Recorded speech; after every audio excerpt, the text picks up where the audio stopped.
Hello viewers, स्वागत है आप सभी का मेरे यूट्यूब चैनल स्कूल ट्यूशन गुरुजी में। आज हम बात करें कार्यपत्रक 41 की, जो कि 18 अक्टूबर के लिए जारी किया गया। कक्षा 9 का विज्ञान विषय कार्यपत्रक है। यहाँ बच्चे अपना नाम लिखें और अपने कक्षा अध्यापक का नाम लिखें। बच्चों, आज का हमारा पाठ है बल तथा गति के नियम, और आज हम इसमें पढ़ेंगे गति का तीसरा नियम। तो चलिए बच्चों, देखते हैं, जानते हैं, समझते हैं कि आज के कार्यपत्रक में आपके लिए क्या खास है और आज का कार्यपत्रक आपको क्या बताना चाहता है। तो बच्चों, जब हम बात करते हैं बल तथा गति के तीसरे नियम की, तो ये बात करता है विपरीत दिशा में दो अलग अलग वस्तुओं पे कैसे बल कार्य करता है उसके बारे में। तो ये क्या करता है बच्चों कि बल हमेशा जोड़ों में लगता है और एक दूसरे के विपरीत कार्य करता है, यानी गति के तीसरा नियम इसी पर आधारित है बच्चों। इस नियम के अनुसार जब एक वस्तु दूसरी वस्तु पर बल लगाती है तो दूसरी वस्तु भी पहले वस्तु पर वापस बल लगाती है। यह दोनों वस्तुएं विरोधी बल जो मात्रा में बराबर होते हैं, विपरीत दिशा में होते हैं। इससे पहले बल को क्या हम क्रिया कहते हैं और दूसरे बल को हम प्रतिक्रिया कहते हैं। जैसे कि फुटबॉल के किक मारने पर हम क्रिया वाला बल लगाते हैं और फुटबॉल दूर चली जाती है, ये उसकी प्रक्रिया बच्चों। लेकिन फुटबॉल भी हमारे ऊपर पैर पर प्रतिक्रिया वाला बल लगाती है, जिससे हमारे पैर में चोट या दर्द महसूस होता है बच्चों। ये होगी बात आपके बल के बारे में। अब जरा देख लेते हैं गति के तृतीय नियम के बारे में थोड़ा सा। तो प्रत्येक क्रिया के समान एक विपरीत प्रतिक्रिया होती है और दो विभिन्न वस्तुओं पर कार्य होता है बच्चों। अब कैसे होता है ये जरा देखते हैं। इसने उदाहरण दिया कैसा। एक स्प्रिंग तुला को ए को दूसरे स्प्रिंग तुला बी के में चित्र अनुसार फंसाकर ए के ऊपर हिस्से को किसी दीवार या किसी स्टैंड पर लगा दें। इन्हें धरती के समांतर रखते हुए स्प्रिंग तुला बी को हाथ से खींचें। हम पाते हैं कि दोनों में बल का माप बराबर परंतु विपरीत है।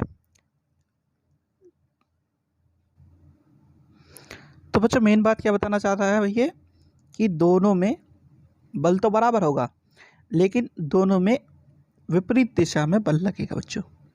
अब इसी को बताने के लिए इसने गति के तीसरे नियम के कुछ दैनिक उदाहरण दिए हैं।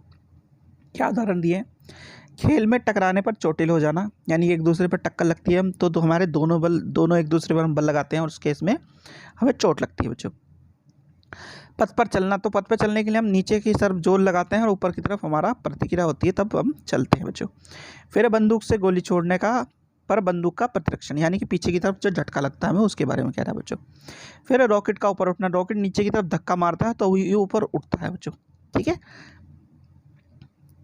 फिर है नाविक के आगे की ओर कूदने की स्थिति में नाव का पीछे की ओर गति करना, तो वो क्या कह रहा है, पैर से हमने पीछे की तरफ धक्का लग जाता है, इस वजह से वो हम तो आगे चल जाते हैं लेकिन नाव पीछे चल जाती है। फिर है ट्रैम्पलिन के खेल में कूदना व उछलना, यानी कि जब उस पर कूदते हैं तो हम वापस से ऊपर की साइड में चले जाते हैं। फिर है गेंद को दीवार में मारने पर परावर्तित होना उसका, यानी कि जब उस पर दीवार में मारते हैं तो फिर वापस वो परावर्तित होकर के हमारे पास आ जाती है।